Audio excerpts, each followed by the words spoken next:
မင်္ဂလာပါဒီဗီဒီယိုလေးမှာတော့ Ivoclar နေထုတ်ထားတဲ့ Composite Filling Material လေးဖြစ်တဲ့ Te-Econom Plus Intro Pack လေးအကြောင်းကိုပြပြပေးချင်တယ်ပေါ့နော်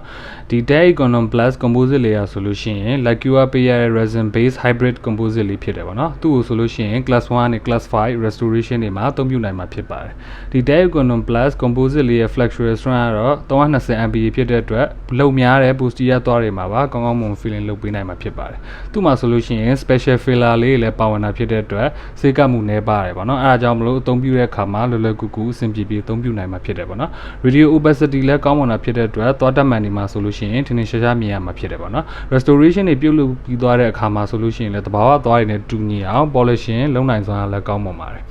သူ့အသုံးပြုရဆိုလို့ရှိရင်1000 megawatt per centimeter square light source နဲ့ဆိုလို့ရှိရင်တော့ curing time 10 စက္ကန့်သာကြာရှိမှာဖြစ်ပါတယ်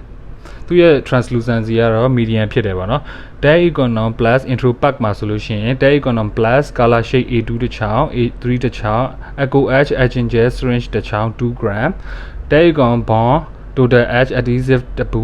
5 gram လေးလည်းပါဝင်တယ်ပေါ့နော်ဒီ Eco Edge နဲ့တွဲပြီးသုံးဖို့အတွက် tip 10ချောင်းလည်းပါဝင်တယ်ပြီးရင် Bond နဲ့တွဲပြီးသုံးဖို့အတွက် Viva brush အချောင်း90နဲ့ brush holder တစ်ခုလည်းပါဝင်တယ်ပေါ့နော်ဒီ brush holder tip လေးကိုလည်းကောက်ထားပေးတာဖြစ်တဲ့အတွက် anterior သွားတွေသာမက posterior သွားတွေမှာပါလွယ်တကူသုံးပြုနိုင်မှာဖြစ်ပါတယ်